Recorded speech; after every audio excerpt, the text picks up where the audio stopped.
الرحمن الرحیم اللہم صلی علی محمد النبی الامی وعلی آلہ وسلم تسلیما۔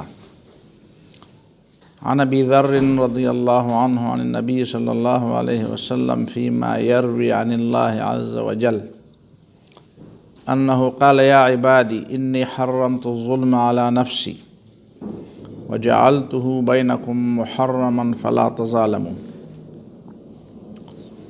حضرت ابو ذر رضی اللہ تعالیٰ عنہ کی روایت ہے کہ نبی صلی اللہ علیہ وسلم نے فرمایا کہ اللہ تعالیٰ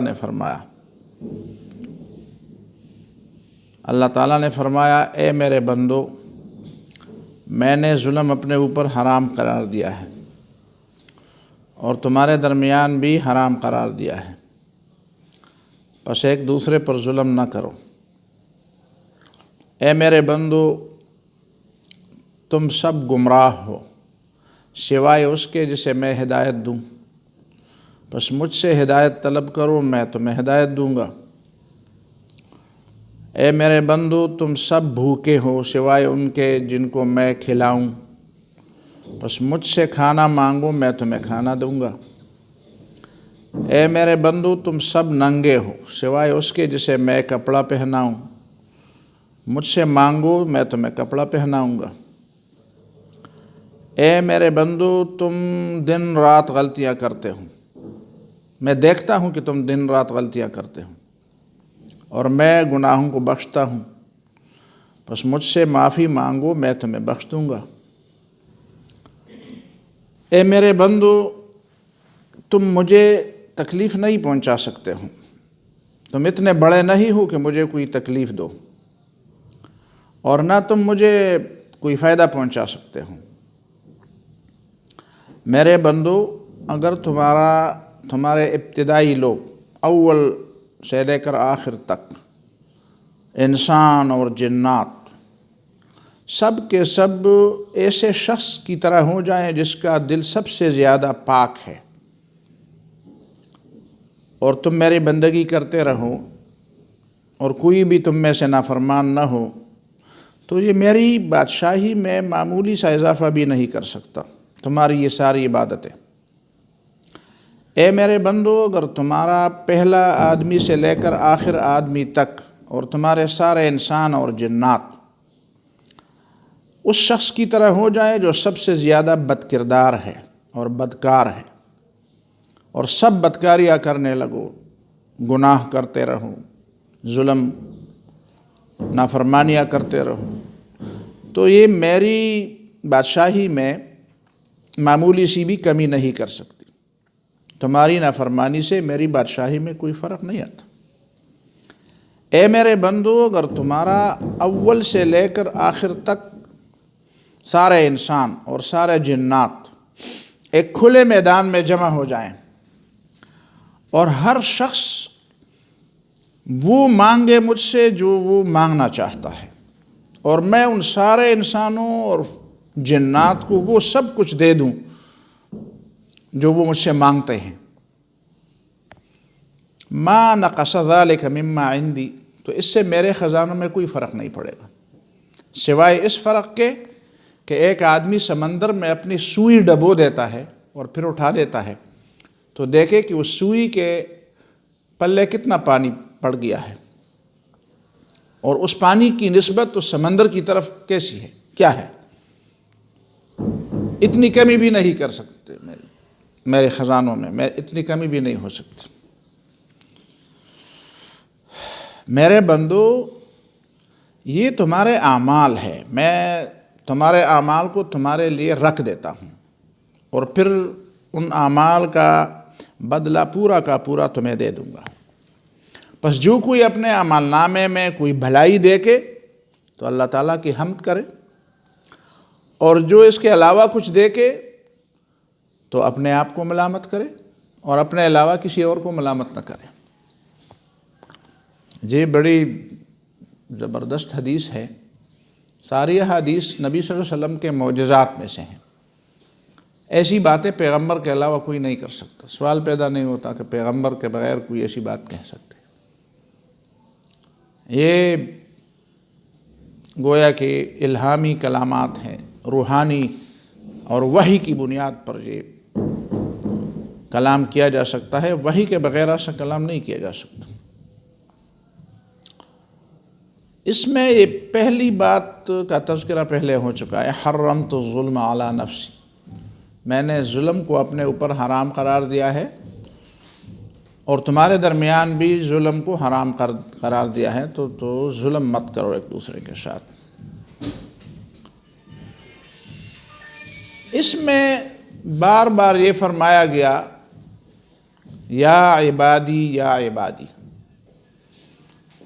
اب یا عبادی، یا جو ہے یہ بعید کے لیے ہے، ندا البعید، جو قریب ہونا اس کو آیا اسی طرح کہتے ہیں، ہایا یا ہایا آیا یہ ندا کے الفاظ ہیں۔ جس طرح پشتو میں ہم کہتے ہیں اے، جب بے تکلفی ہو نا تو اے کہتے ہیں۔ کبھی کبھی تخفیف کے لیے یا ہلکا سمجھنے کے لیے بھی اس طرح بولے، جس طرح کچھ لوگوں کی عادت ہوتی ہے کہ اوے، تو یہ توہین کے لیے بھی لوگ کرتے ہیں، لیکن کچھ لوگ بے تکلفی کے اے بے تکلفی کے لیے بھی کہتے ہیں۔ لیکن یا جو ہے یا بعید، اس کا مطلب یہ ہے کہ یا عبادی، اللہ تعالیٰ ہمیں احساس دلاتا ہے کہ کہاں اللہ تعالیٰ کی ذات اور اس کی شان اور کہاں بندے کی شان، بہت بون ہے، بہت بود ہے، بہت فاصلہ ہے درمیان میں۔ لیکن اس کے باوجود یا کے ساتھ عبادی، میرے بندو، میرے بندو، اے میرے بندو، اے میرے بندو، بار بار ہر جملے کے ساتھ اے میرے بندو۔ اس میں ایک اپنائیت بھی ہے، اس میں ایک محبت کی شان بھی ہے کہ اللہ تعالیٰ اپنے بندوں سے محبت بھی کرتا ہے۔ لیکن اس محبت کا مطلب یہ نہیں ہے کہ بندے جو کچھ بھی کرے بس ان کو وہ محبوب ہیں۔ مطلب یہ ہے کہ اللہ تعالیٰ چاہتا ہے کہ بندے محبوبیت کے راستے پر آ جائیں، اس کی طرف سے تو محبوبیت ہے، اس کی طرف سے تو قرب کا داعیہ موجود ہے۔ اب اگر انسان خود اپنے آپ کو اللہ تعالیٰ سے دور کرتا ہے تو یہ اس کی غلطی۔ یا عبادی حرمت الظلم علی نفسی وجعلتہ بینکم محرما فلا تظالموا، ایک دوسرے پر ظلم نہ کرو۔ یا عبادی، اے میرے بندو، کلکم ضال الا من ہدیتہ، یہ ساری باتیں، اس سے جو آپ کا ترجمہ سنا نا، اس میں سے 2-3 باتوں کے بارے میں ذرا، پہلی بات تو یہ ہے کہ ان ساری باتوں سے پتہ چل جاتا ہے کہ جو کچھ ہے اللہ تعالیٰ کی طرف سے ہے۔ بندہ بجائے خود بندہ ہے، وہ محتاج ہے، ایسا بھی نہیں ہے کہ اس کے ہاتھ باندھے ہوئے ہیں، وہ کچھ کر سکتا ہے، اس لیے کہ آخر میں جو ہے انما ہی اعمالکم، یہ تمہارے اعمال ہیں کہ میں تمہیں اس کا بدلہ دیتا ہوں۔ اگر تم اپنے اعمال نامے میں بھلائی دیکھو تو اللہ تعالیٰ کی حمد و ثنا کرو کہ اس نے تمہیں توفیق دی، اور اگر تم اس کے علاوہ کچھ دیکھو، برائی دیکھو، تو اپنے آپ کو ملامت کر لو، اس لیے کہ تمہارے کارنامے ہیں، تمہارے ہی کئے کرائے ہیں، تم نے کیا ہے ایسا، تم نے یہ کمایا ہے جو کچھ ہے۔ تو یہ مطلب نہیں ہے کہ بندہ کچھ بھی نہیں کر سکتا اور اس کے ہاتھ بالکل بندھے ہوئے ہیں۔ ظاہر ہے کہ اگر ہاتھ بندھے ہوئے تھے تو پھر تو وہ امتحان کیسے دے گا، آزمائش کیسے ہوگی پھر اس کی۔ لیکن اس کا مطلب یہ ہے کہ جو توفیق ہے وہ اللہ تعالیٰ کی طرف سے ہے، اللہ تعالیٰ ہی توفیق دینے والا ہے۔ مشیت اور ارادہ بھی، اگر اللہ تعالیٰ نہ چاہے تو آپ ارادہ بھی نہیں کر سکتے۔ ویسے اس بات کو ذرا سمجھنے کی ضرورت ہے، لوگ اس میں پھنس گئے ہیں کہ ایک طرف تو قرآن مجید یہ کہتا ہے کہ وَمَا تَشَاءُونَ إِلَّا أَن يَشَاءَ اللَّهُ، تم ارادہ بھی نہیں کر سکتے اگر اللہ تعالیٰ ارادہ نہ کرے، تو اس کا مطلب ہے کہ ارادے کرنے میں بھی ہم مستقل نہیں ہیں، تو عمل میں کیسے مستقل ہو گئے؟ تو اس کا مطلب یہ ہے کہ ہمارے ہاتھ بندھے ہوئے ہیں نا، ہم سے وہ کچھ کرایا جاتا ہے جو وہ چاہتا ہے۔ لیکن یہ پوری بات کو نہ سمجھنے کی وجہ سے ہے۔ میں نے اس پہ بہت سوچا، میں مثالیں بہت سوچتا ہوں، تو میں نے اس پہ سوچا اس کی کیا مثال دی جائے، تو میرے ذہن میں ایک مثال آ گئی۔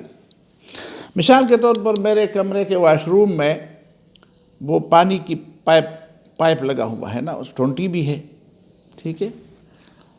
اب اس میں سے پانی آئے گا، اوپر ایک ٹینکی ہے، یا پورے گھروں کے لیے یا پورے محلے کے لیے ایک ٹینکی بنی ہوئی ہے. اس ٹینکی میں پانی ہوگا اور اس ٹینکی کے پانی کا جو والو ہے وہ کھلا ہوگا. تو نیچے وال میں کھولوں گا تو اس میں پانی آئے گا، تو میں پانی بہا بھی سکتا ہوں، بند بھی کر سکتا ہوں. لیکن بشرطے کہ ادھر وہ جو بڑا وال ہے وہ کھلا ہو. لیکن وہ اوپر والا بڑا وال اگر بند ہو تو میرا کھولنا اور بند کرنا کوئی معنی نہیں رکھتا. سمجھ میں آ گئی بات؟ جی میں نے بہت سوچ سمجھ کے دی مثال ذہن میں رکھی.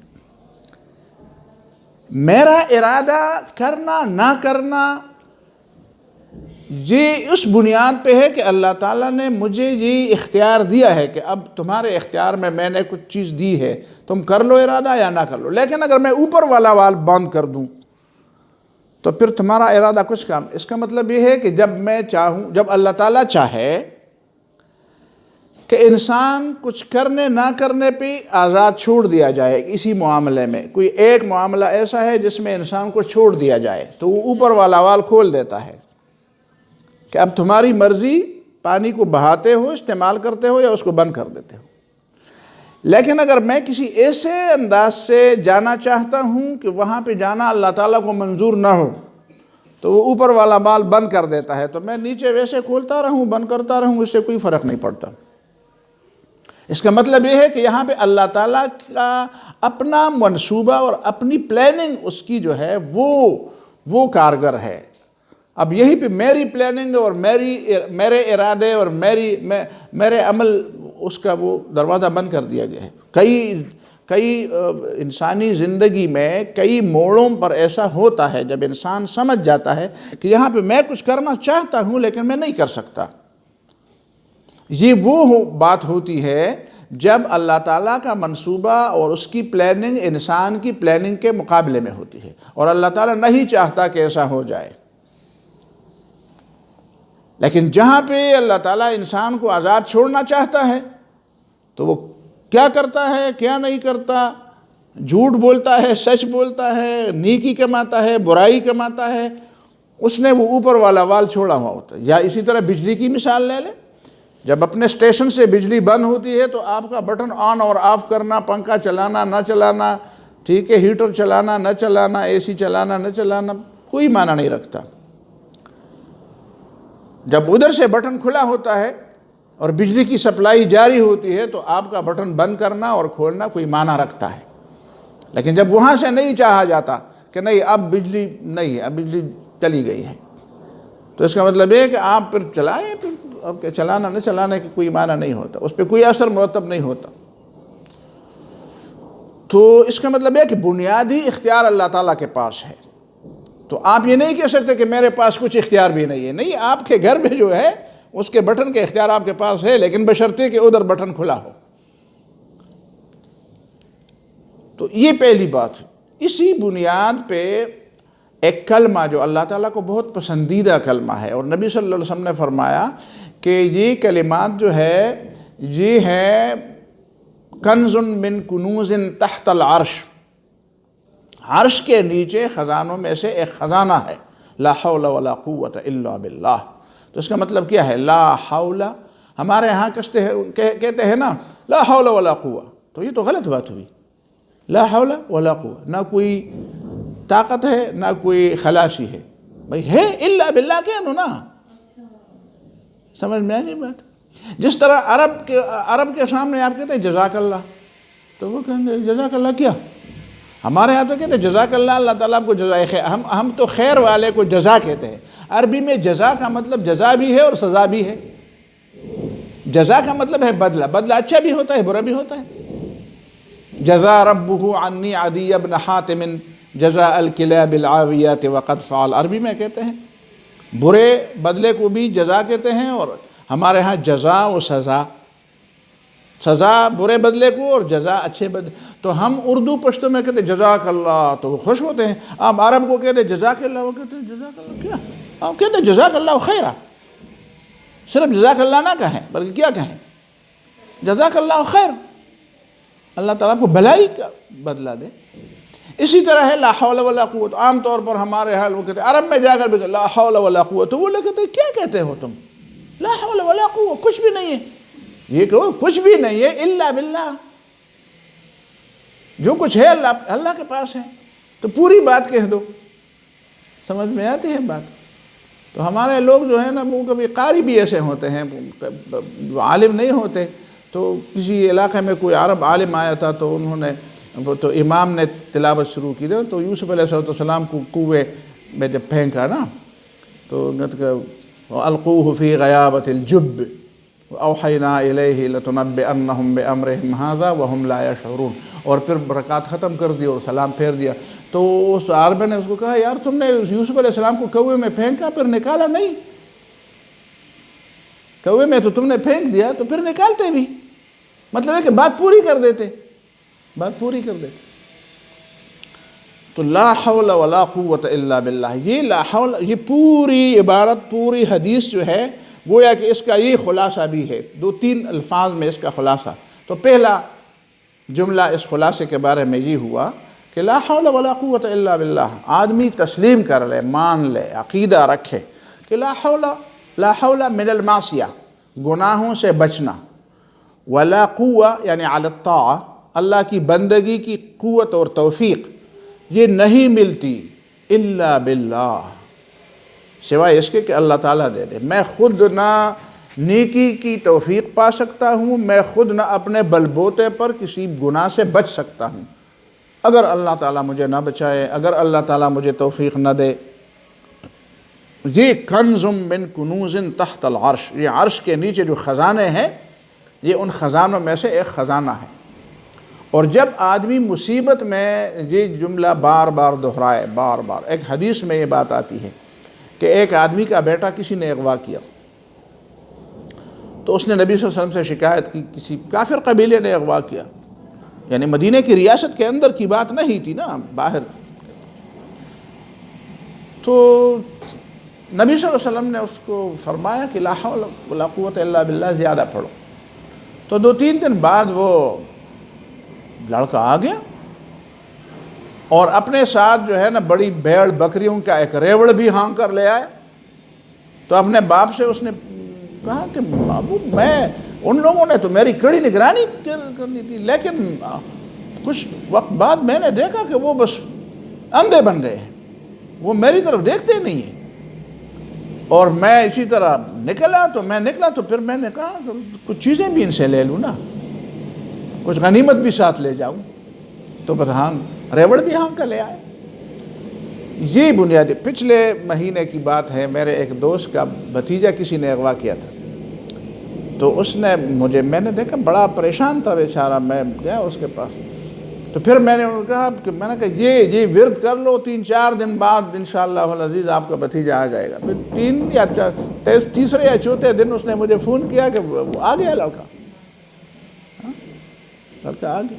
یہ ہوتی ہے بات، یہ مطلب ہے کہ ہمارے ہاں لوگوں کو یہ باتیں ویسے نظر آتی ہیں نا، ہمارے لوگوں کو یہ باتیں نعوذ باللہ بس غیر علمی انداز سے یہ باتیں لگتی ہیں۔ یہ میں نے نہیں کہا کہ آپ جدوجہد نہ کریں، آپ جدوجہد تو کر دیں، سمجھ میں آ گئی بات۔ ہمارے ایک رشتہ دار لڑکا ہے، اس سے وہ میری درس بھی سنتا ہے، اسے کسی نے کہا کہ یہ تمہارا یہ جو تم کہتے ہو یہ دم کرنا، شف کرنا، تو چلو آپ کے واشنگ مشین خراب ہو جائے تو آپ اس پر شف کریں گے، کیسے ٹھیک ہو جائے گا؟ تو اس نے مجھے کہا، میں نے کہا دیکھو انسان واشنگ مشین نہیں ہے، انسان صرف مادہ نہیں ہے، اس کے اندر ایک روح بھی ہے، اور اس روح کو تم سمجھتے نہیں ہو۔ اس کا علاج جو ہے وہ یہی اوپر سے، جس طرح روح اوپر سے آئی ہے اسی طرح اس کا علاج بھی اوپر سے آیا ہے۔ لیکن اس نے کہا چلو میں اس آدمی کو ایک دفعہ سمجھا دوں گا۔ اب دیکھیں اس کا لیپ ٹاپ خراب ہو گیا، لیپ ٹاپ خراب ہو گیا، بالکل اس میں انگلی مارتا تھا، کچھ بھی نہیں ہوتا تھا، حرکت ہی نہیں تھی۔ اب اس نے کیا کہ اس کے والد صاحب جو تھے، بلکہ دادا تھے، وہ اس کے پاس لے گئے کہ بابا اس پہ ذرا دم کر دو۔ تو اس نے کہا بیٹے میں اس کو دم کر لائے جاؤ، کہ بابا آپ دم تو کر دو نا۔ تو بابا نے اس پہ شف کیا، پھر اس نے اور لڑکے کو بتا دیا کہ دیکھو میں کسی کے پاس نہیں لے جانا چاہتا، میں صرف دم کے لیے لے جاتا، اور وہ ٹھیک ہو گیا۔ میں نے کہا یہ اللہ تعالیٰ نے تم پر مہربانی کر دی کہ اس کو دکھانے کے لیے ایسا ہوا۔ یعنی مطلب ہے کہ یہ چیزیں اللہ تعالیٰ ہمیں دکھاتا بھی ہے کبھی کبھی، اس کا یہ مطلب نہیں ہوا کہ آپ یہ چیزیں اس کے پاس نہ لے جائیں، لیکن کبھی اللہ تعالیٰ اپنی قدرت کی نشانیاں کسی ایسے انداز سے بھی دکھاتا ہے جو انسان کے خواب و خیال میں بھی وہ بات نہیں، وہ اس طرح جنرلائز نہیں ہوتی وہ بات کہ اب آپ نے یہ کرنا ہے کہ بس۔ وہ پرانے زمانے میں جو ملا مستان تھے، مذہب بابا جس کو کہتے ہیں، سوات میں جو تھے بہت بڑے مجاہد، تو کہتے ہیں کہ وہ آ گئے مدرسے کے طالب علم کے پاس آ گئے، تو طالب علموں نے شکایت کی کہ بابا جی آپ تو اتنے بزرگ آدمی ہیں اور ہمارے لیے کھانے کا کچھ بھی نہیں ہے، بس صرف خشک روٹی ہے۔ اس نے کہا یہ جو گھڑا پڑا ہے اس میں کیا ہے؟ اس نے کہا اس میں پانی ہے۔ اس نے کہا پانی نہیں ہے، اس میں شہد ہے۔ تو لوگ لے آئے اس کے لیے، تو اس کا چلو کھولو مت، تو اس نے سورہ فاتحہ پڑھی اور سورہ الاخلاص پڑھی۔ اس نے کہا دیکھو اس میں کیا ہے، تو دیکھا تو اس میں واقعی شہد تھی، تو کھاتے رہے اس کے ساتھ۔ بڑا گھڑا تھا۔ اب جب وہ گھڑا خالی ہو گیا تو پھر ان طلبہ نے تو کہا کہ مزے ہو گئے، بس اس میں پانی ڈالیں گے اور الحمد اور قل ہو پڑھیں گے اور پھر کیا ہو جائے گا۔ تو بہت زیادہ پڑھتے رہے، لیکن پھر وہ ایک متل مشہور ہو گئی، وہی قل ہو الحمد واقع دیکھو خلد مذہب نہ دا، قل ہو اللہ اور الحمدللہ تو وہی ہے، لیکن منہ کس کا نہیں ہے۔ مطلب یہ کہ یہ اللہ تعالیٰ کسی کو کچھ دے دیتا ہے، اس کا مطلب یہ نہیں ہوتا کہ اپنی خدائی اس کو دیتا ہے، لیکن یہ کرامت ہوتی ہے۔ تو کرامت جو ہے وہ جنرلائز نہیں ہوتی، وہ اصول نہیں ہوتے، وہ اللہ تعالیٰ دکھا دیتا ہے، اپنی قدرت کی نشانی کسی طریقے سے دکھا دیتا ہے۔ بہرحال یہ ہو گئی لا حول ولا قوت الا باللہ۔ ایک اس پورے حدیث کا خلاصہ یہ نکلتا ہے۔ دوسرا اس کا خلاصہ یہ نکلتا ہے کہ دیکھو بندہ جو ہے وہ پیدائشی محتاج ہے، بندہ ہے، بندہ یہ بندے کا نام، یہ بندہ بڑا زبردست لفظ ہے، بند۔ اس کا مطلب یہ ہے کہ وہ اتنا کھلا، اتنا آزاد نہیں ہے جتنا وہ اپنے آپ کو آزاد سمجھتا ہے۔ کسی حد تک وہ آزاد ہے، کسی حد تک وہ آزاد ہے، لیکن اتنا بھی آزاد نہیں ہے کہ جتنا وہ اپنے آپ کو آزاد سمجھتا ہے۔ یعنی وہ اتنا آزاد نہیں ہے کہ وہ نعوذ باللہ خدا کے مقابلے میں آ جائے، یا خدا جو کچھ چاہے تو وہ اس کے مقابلے میں اپنی چاہت جو ہے وہ آگے لے جائے، اپنی چاہت کے مطابق وہ فیصلے کرے یا اپنی چاہت کے مطابق وہ زندگی گزارے۔ نہیں، اس کی چاہت جو ہے وہ اللہ تعالیٰ کی چاہت کے نیچے ہے۔ بس جس طرح مثال میں نے وہ ٹینکی کی اور بجلی کی دی نا، تو انسان کی چاہت اللہ تعالیٰ کی چاہت کی امبریلے کے نیچے ہے، بس اس سے مساوی نہیں ہے، یا اس سے اوپر تو بالکل نہیں ہے، اس کے بالکل مساوی اور اس کے بالکل بد مقابل بھی نہیں ہے۔ یہ دوسری بات ہوئی۔ تیسری بات اس میں یہ ہے کہ انسان کو جب یہ احساس دلایا گیا تو تم بندے ہو، تم اسی طرح مستقل نہیں ہو، تم اسی طرح آزاد نہیں ہو جس طرح تم اپنے آپ کو آزاد سمجھتے ہو، تو اللہ تعالیٰ اس بات سے خوش ہو جاتا ہے کہ تم اپنا افتقار، اپنی عاجزی، اپنی بے بسی اور اپنی کمزوری اور اپنی عاجز، وہ اپنی یعنی آپ اس کو جو بھی کہہ دیں، کمزوری کہہ دیں، اپنی بے بسی کہہ دیں، اللہ تعالیٰ کے سامنے اس کا عجز کا اظہار کر دو۔ اللہ تعالیٰ اس سے خوش ہو جاتا ہے کہ آپ اپنی بے بسی اور اپنی انکساری اور اپنے عجز اور ناتوانی کا اظہار اللہ تعالیٰ کے سامنے کر دیں۔ اس سے اللہ تعالیٰ خوش نہیں ہوتا کہ آپ کہتے ہیں کہ میں بھی کچھ چیز ہوں، میں بھی کچھ کر سکتا ہوں۔ دیکھیں نا، اس کی مثالیں بھی اور بھی بہت ہیں۔ نبی صلی اللہ علیہ وسلم نے فرمایا جب اللہ تعالیٰ مجھے دو باتوں میں اختیار دیتا ہے تو پھر میں ان میں آسان بات دیکھتا ہوں کہ آسان کون سی ہے، اس لیے کہ میں اللہ تعالیٰ کو یہ دکھاتا ہوں اپنے عمل سے کہ میرے رب تم نے تو مجھے اختیار دیا کہ یہ کرنا چاہتے ہو یا یہ، لیکن میں اس میں سے آسان، اس لیے کہ میں بندہ ہوں، میں کمزور ہوں، تو میں یہ نہیں کہتا کہ میں یہ کر سکتا ہوں۔ پرانے زمانے کا کوئی پتہ نہیں کیا تھا، کوئی صوفی صاحب ہوگا تو اس نے کوئی شعر کہاں ہوگا؟ مجھے میرے ایک دوست تھے، بڑے معزز تھے، بہت بزرگ تھے، لیکن وہ مجھ سے پوچھتے تھے اقبال کے اشعار اور یہ رومی کے اشعار کے معانی اور مطالب کے بارے میں، وہ لکھتے تھے۔ پھر جب میں ملتا تھا تو مجھے کہتے تھے کہ آپ کے لیے سوالات رکھے ہیں۔ تو ایک دفعہ انہوں نے یہ سوال رکھا، وفات پا گئے ہیں، 2-3 سال ہو گئے میرے خیال، تو کہ اس شعر میں اس شاعر نے کہا ہے کہ تم نے اپنی رضا کی قیمت دنیا اور آخرت دونوں جہانوں کو رکھا ہے، تو نرخ ارزاں کن، نرخ بالا کن کے ارزانی ہنوز، فارسی میں کہتے ہیں، ٹھیک ہے۔ وہ پہلا والا شعر میں تھوڑا سا بھول رہا ہوں، دوسرا شعر کا دوسرا حصہ ہے نرخ بالا کن کے ارزانی ہنوز، کہ یا اللہ تم نے تو اپنی رضا کی قیمت یہ دنیا اور آخرت سے بالاتر ہونا اور اپنی رضا کی طلب کو رکھا ہے، تو میں کہتا ہوں کہ نرخ بالا کن، اس چیز کو مزید مہنگا کرو، کہ ارزانی ہنوز، اب تو یہ بہت آسان ہے۔ تو میں نے کہا یہ تو نعوذ باللہ، میں اس کو بے وقوف کہوں تو برا لگوں گا، یہ تو کوئی جاہل تھا کہ وہ خدا کے مقابلے میں کہتے۔ اچھا، میں نے کہا یہ کہیں کونے کردرے میں بیٹھا ہوگا، اس نے دنیا کا کوئی کام کیا نہیں ہوگا، اس نے کبھی اللہ تعالیٰ کے دین کے لیے کوئی سختی برداشت نہ کی ہوگی، اس نے کوئی دشمن کا سامنا کیا نہ ہوگا، اس نے عملی دنیا میں کوئی قدم نہ رکھا ہوگا، بس کسی کونے کردرے میں بیٹھا ہوگا، لوگ روٹیاں لا کر اس کو کھلاتے ہوں گے اور یہ نمازوں پر نمازیں پڑھتا ہوگا۔ اس کو کیا پتہ ہے کہ قیمت کیا دینی ہوتی ہے؟ سمجھ میں آئی بات؟ نبی صلی اللہ علیہ وسلم طائف کے موقع پر جب ان کو پتھر لگے، برسائے گئے، اس پر برسائے گئے نبی صلی اللہ علیہ وسلم پر پتھر، تو نبی صلی اللہ علیہ وسلم نے جب باغ میں پناہ لی تو کہتے میرے مولا، وہ جملے بڑے زبردست ہیں، وہ آدمی بول نہیں سکتا، وہ جملے وہ پڑھ نہیں سکتا، آپ پڑھیں گے تو آپ کے آنسو نہیں رکیں گے، کہ میرے مولا مجھے اگر تو مجھ سے ناراض نہیں ہے تو مجھے کوئی شکوہ نہیں ہے۔ سمجھ میں آتی ہے بات؟ اگر میں اس بات سے تیری پناہ مانگتا ہوں کہ تیرا غضب مجھ پر نازل ہو، اور اگر تو مجھ سے ناراض نہیں ہے تو مجھے پرواہ نہیں ہے، لیکن فلا ابالی ولیکن عافیتک اوسع لی، لیکن تیری طرف سے عافیت میرے لیے زیادہ آسان بات ہے، میرے لیے آسانی اس میں ہے کہ تو مجھے معاف فرما اور مجھے سختیوں سے اور مشکلات سے معاف فرما۔ تو پیغمبر صلی اللہ علیہ وسلم تو یہ کہتے ہیں کہ العافیتک اوسع لی، تیری طرف سے عافیت میرے لیے زیادہ آسان بات ہے، میرے لیے میری مشکلات بہت زیادہ ہیں، تو میں تیرے طرف سے عافیت کا طلبگار ہوں، میرے ساتھ عافیت والا معاملہ فرما۔ اور یہ کہتا ہے کہ نرخ بالا کن کے ارزانی ہنوز، ابھی تو ارزانی ہے، اب مزید مہنگائی کا طوفان برپا کر اب مزید مہنگائی ڈال، کچھ اور بھی، تو اس کا مطلب یہ ہے کہ تم نے عملی زندگی میں کچھ سیکھا نہیں ہے۔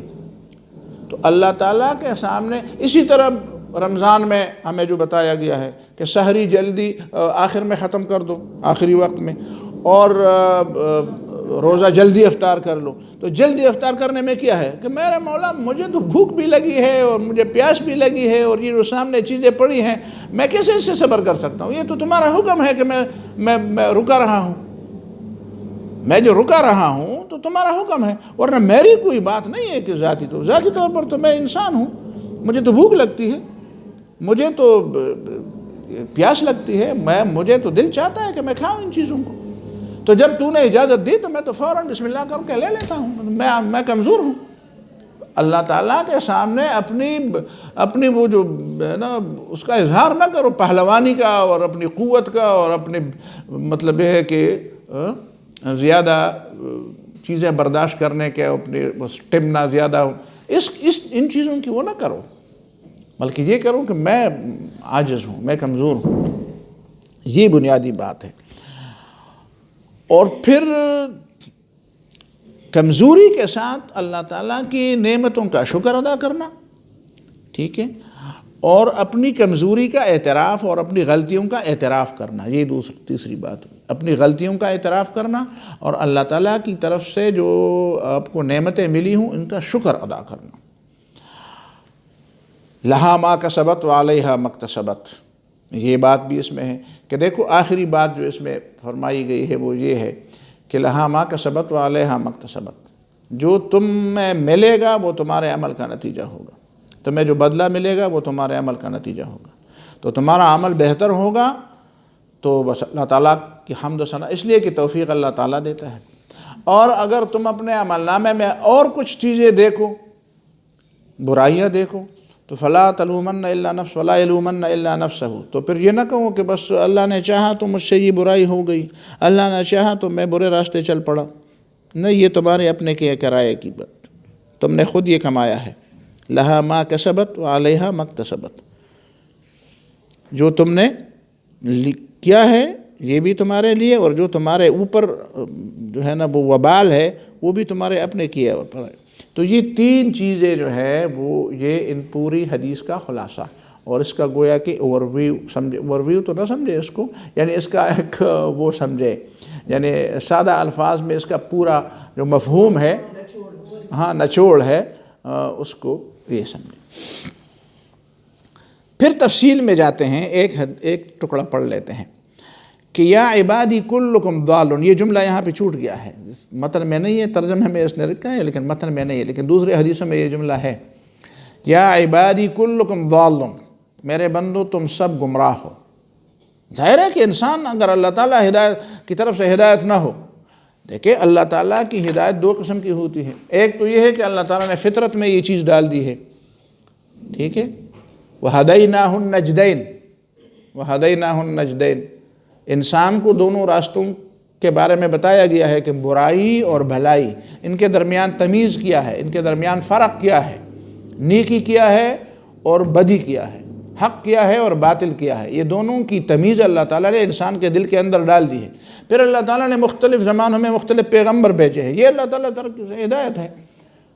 مختلف زمانوں میں اللہ تعالیٰ نے کتابیں بھیجی ہیں، یہ اللہ تعالیٰ کی طرف سے ہدایت کا انتظام ہے۔ اللہ تعالیٰ نے انسانوں کی ہدایت کا مختلف انتظام کیا ہوا ہے، لوگ ہیں سمجھانے والے ہیں، لکھنے والے ہیں، پڑھانے والے ہیں، سمجھانے والے ہیں، مسائل بتانے والے ہر زمانے میں موجود ہیں۔ تو یہ اللہ تعالیٰ کی طرف سے ہدایت کا انتظام، اگر یہ ہدایت کا انتظام نہ ہوتا تو انسان اپنی عقل کی بنیاد پر کیسے ہدایت پا لیتا؟ عقل کی بنیاد پر ہدایت پا لیتا تو چینی گمراہ کیوں ہوتے، تو روسی گمراہ کیوں ہوتے، تو یہ امریکی اور یہ یہودی گمراہ کیوں ہوتے؟ یہ دنیا میں کچھ کم تھوڑے ماہر ہیں، دنیا کے لحاظ سے کتنے ماہر ہیں نا، ہم ان کی ساری مہارتوں کے لیے انگوش بدندان ہیں، دیکھتے ہیں کہ یہ کیا چیزیں انہوں نے بنائی ہیں، یہ کیسی کیسی چیزیں بنائی ہیں انہوں نے۔ تو اس کا مطلب ہے کہ عقل تو ان کے پاس ہے۔ قرآن نے فرمایا یعلمون ظاہرا من الحیات الدنیا، دنیا کی ظاہری چیزوں کو تو وہ جانتے ہیں، لیکن وہم عن الآخرۃ غافلون، جو آخرت والی باتیں ہیں نا اس سے یہ چینی کتنے ہوشیار لوگ ہیں، کتنی ہوشیاری کے، لیکن دیکھیں وہ کہتے ہیں ہمیں عقیدے کی صرف ضرورت ہی نہیں ہے۔ اگر وہ ہدایت بغیر اگر صرف عقل سے ہدایت مل جاتی تو چینیوں کو کیوں نہ ملتی، تو روسیوں کو کیوں نہ ملتی؟ سمجھ میں آتی ہے بات؟ تو کلکم ضال الا من ہدیتہ، تم سب گمراہ۔ اسی وجہ سے ذہن میں یہ بات آ جاتی ہے، اور میرے خیال میں پہلے بھی اس پہ بات ہوئی تھی تھوڑی سی، کہ یہ جو نماز میں ہر وقت ہم اہدنا الصراط المستقیم پڑھتے ہیں تو اس کا کیا مطلب ہے؟ اور ہم تو چھوڑے ہیں، نبی صلی اللہ علیہ وسلم پڑھتے تھے، صحابہ کرام پڑھتے تھے، ہر نماز میں ہر رکعت میں اہدنا الصراط المستقیم، اللہ ہمیں سیدھا راستہ دکھا۔ بس سیدھا راستہ تو دکھا دیا ہے، جو دوسرے کو سیدھے راستے دکھانے والے ہیں ان کو بھی حکم ہے کہ تم بھی مانگو اہدنا الصراط المستقیم۔ جو ساری عمر دوسروں کو راستہ دکھاتے ہیں ان کو بھی حکم ہے کہ اہدنا الصراط المستقیم پڑھو، مانگو۔ اس کا مطلب یہ ہے کہ ایک تو صراط مستقیم کی ہدایت جو کوئی ایسی چیز نہیں ہے جس کی کوئی حد ہو، وہ بالکل جب تک انسان زندہ ہے نا وہ سفر پہ ہے، صاف بات ہے۔ وہ 90 والی بات آپ نے سنا، آپ میں سے کسی نے شہاب نامہ پڑھا ہے؟ وہ پڑھا ہے، مکمل پڑھا ہے، اس میں وہ 90 والی بات آپ کو یاد ہے؟ 2 دفعہ پڑھا ہے، اچھا تو وہ 90 والی بات آپ کو یاد ہے نا، کہ وہ کوئی خط الماری کے اوپر رکھ دیتا تھا، پھر اس خط کا ٹھیک ہے بھول گیا، ہاں کچھ بات ہے، تو پھر اس وہی پہ کیا ہوتا تھا، کچھ غیر مرئی مخلوق ہیں وہ اس کے خط کا جواب دیتے ہیں، اور پھر اس کو باقاعدہ خط کہتے ہیں، اس خط کو ضائع کر دو، اس کو رکھو نا، اور کسی کو بتاؤ بھی نہ کہ کس طرح ہوتا ہے، اور یہ جملہ اور یہ چیزیں بھی کسی کو نہ بتانی ہے۔ تو بہرحال یہ قدرت اللہ شہاب اس سے پوچھتے ہیں کہ بھئی تم کون ہو، تم پہنچے ہوئے ہو یا تم راستے میں ہو؟ تو آخر میں وہ پہنچے ہوئے پہ وہ اس کو جواب دیتے، وہ 90 اس نے اس کا نام دیا ہے 90۔ تو پھر وہ اس کو جواب دیتے، کہتے ہیں کہ پوری دنیا کے لوگ سفر پر ہیں، صرف ایک ہستی ہے دنیا کے اندر، کائنات کے اندر صرف ایک ہستی ہے جو پہنچ چکی ہے، وہ ہے محمد صلی اللہ علیہ وسلم۔ باقی تو سارے لوگ راستے پہ ہیں، لیکن وہ ہستی جو پہنچی ہوئی ہے وہ بھی اللہ تعالیٰ سے کیا مانگتے ہیں؟ اہدنا الصراط المستقیم۔ اس کا مطلب یہ ہے کہ یہ معمولی، اس کو ذرا زور دے کر، اس کو ذرا دھیان کے ساتھ، اس کو ذرا سنجیدگی کے ساتھ، اس کو ذرا توجہ کے ساتھ اللہ تعالیٰ سے مانگنی ہے یہ چیز کہ یا اللہ یہ تو بہت بڑی چیز ہے، ہدایت صراط مستقیم، ہمیں سیدھا راستہ۔ پتہ نہیں کس کس معاملے میں اور معاملے کے کس کس گوشوں کے اندر، زندگی کے کتنے گوشے ہیں، زندگی میں کتنے مسائل ہیں، سوچ کے زاویے، دل و دماغ کے، فکر کے، نظریات کے، اخلاقیات کے، عمل کے، لوگوں کے ساتھ روابط کے، زندگی کے ساتھ مطلب جو انسان کتنے واسطوں، کتنی چیزوں کے ساتھ اس کی زندگی وابستہ ہے، کس کس مرحلے میں کس کس قسم کی ہدایت کی ضرورت ہوتی ہے۔ اہدنا الصراط المستقیم، مولا ہمیں سیدھا راستہ، اس کی توفیق ہمیں عطا فرما۔ تو جتنی سنجیدگی کے ساتھ، جتنی توجہ کے ساتھ، جتنی خشوع خضوع کے ساتھ تم اللہ تعالیٰ سے ہدایت مانگو گے تو پھر اللہ تعالیٰ اس میں وَزِدْنَاهُمْ هُدًى وَزِدْنَاهُمْ هُدًى وَيَزِيدُ اللَّهُ الَّذِينَ اهْتَدَوْا هُدًى۔ دیکھیں نا، وَيَزِيدُ اللَّهُ الَّذِينَ اهْتَدَوْا هُدًى، یزید، بس مسلسل اللہ تعالیٰ اس میں اضافہ فرماتا ہے، زیادتی دیتا ہے، اضافہ فرماتا ہے۔ جن لوگوں کو اللہ تعالیٰ نے ہدایت دی ہوتی ہے اور وہ مزید کی اس کے طالب ہوتے ہیں تو اللہ تعالیٰ اس میں مزید اضافہ فرما لیتا ہے، مزید اضافہ فرما لیتا ہے۔ پھر یہ ہے کہ صبح نماز پڑھی تو اللہ تعالیٰ سے مانگنا، تو پھر دوپہر تک کتنے پتہ نہیں کتنے موقعوں پر ایسے موڑ آئے کہ یہاں پہ ہدایت کا راستہ کون سا ہے اور ضلالت کا راستہ کون سا ہے۔ تو یہ تو ہم کیسے ذرا دھیان سے سوچیں کہ کتنے مرحلے ایسے آئے، اس میں میں نے کیا کیا، میں نے کس طریقے پر۔ تو پھر چلو، پھر ظہر اور عصر کے درمیان، پھر عصر اور مغرب کے درمیان، پھر مغرب اور عشاء کے درمیان، پھر عشاء اور صبح کے درمیان، تو یہ مسلسل درمیان میں، اور پھر دوبارہ۔ لیکن یہ بات کہ جب اللہ تعالیٰ سے مانگتے ہو اور اللہ تعالیٰ دکھاتے بھی ہے کہ یہ ہے راستہ، اور پھر آپ اس کو نظر انداز کر دیتے ہیں، ہم سب نظر انداز کر دیتے ہیں۔ اس کی ایسی مثال ہے کہ میں جا رہا ہوں راستے پہ اور یہاں پہ ایک کراس لگا ہوا ہے، اور پہ یہاں پہ کھڑا ہوں اور کسی کو کہہ دو یہ مجھے راستہ دکھا، کہاں جانا ہے؟ جی میں نے مردان جانا ہے۔ بھلے مردان لیفٹ رائٹ اسی طرح جاؤں، تو پھر میں جاتا اسی طرف ہوں، اور پھر جب وہ سامنے آتا ہے تو مردان کدھر ہے؟ تو کہتے ہیں وہ تو تم نے چھوڑ دیا، پیچھے جاؤ۔ تو کہا اچھا ٹھیک ہے۔ یہ میرے منہ کی خارش ہے کہ میں کسی کو دیکھتا ہوں تو پوچھتا ہوں کہ مردان کدھر ہے، اور جاتا ادھر نہیں ہوں۔ سمجھ میں بات، صاف بات یہ ہے نا، صاف بات ہے۔ پھر آگے پھر جاتا اسی راستے پر جو میری مرضی ہے، لیکن جب آپ پھر سامنے آتے ہیں تو آپ تو 10 مرتبہ آپ سے یہ کہوں تو آپ مجھے کہیں گے یار تو انسان ہے۔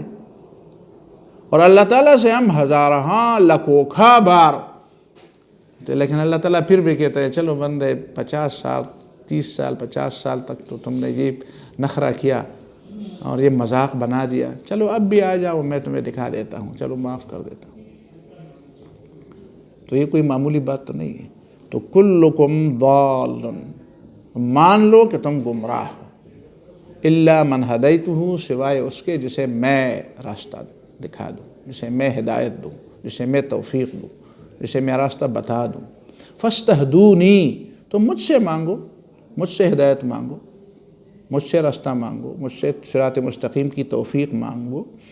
اہدکم، میں تمہیں ہدایت دوں گا۔ میں نے اسی لیے پیغمبر بھیجے ہیں، اسی لیے میں نے اپنے اوپر وعلی اللہ قصد السبیل، دیکھیں نا، وعلی اللہ قصد السبیل، اللہ تعالیٰ نے اپنے اوپر سیدھے رستے کی رہنمائی کو لازم قرار دیا کہ مجھ سے جو بھی سیدھا رستہ مانگے میں اسے سیدھے رستے کی توفیق دوں گا، مجھ سے جو بھی رستہ مانگے میں اس سے سیدھے رستے، شیطان بھی مانگے تب بھی میں اس کو دوں گا. یہ اس کی غلطی ہے کہ وہ مانگتا. فرعون بھی مانگے اسے بھی دوں، ابو لہب بھی مانگے اس کو بھی دوں گا، ابو جہل بھی مانگے اس کو بھی دوں گا. تو یہ پہلی بات ہوئی. چلو اسی بات پر اتفاق کرتے ہیں، بعد میں انشاءاللہ.